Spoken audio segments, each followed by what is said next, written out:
তো কালকে বাবা নিয়ে এসেছিল ফ্রাইড রাইস আর চিলি চিকেন, সেটাই খুলে দিয়েছিলাম। নিয়ে এবারটা দেখো থালার উপরে ঢালবো। এই যে ঢেলে দিয়েছি, একটু ঝাঁকিয়ে নি।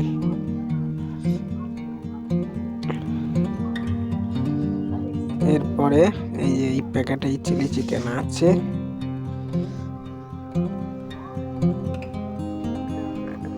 ঢেলে নিলাম। দেখাচ্ছি দেখাচ্ছি দেখাচ্ছি, এই দেখো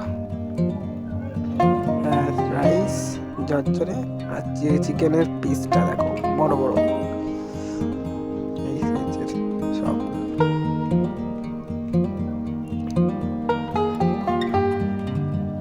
একদম সুন্দর পিস।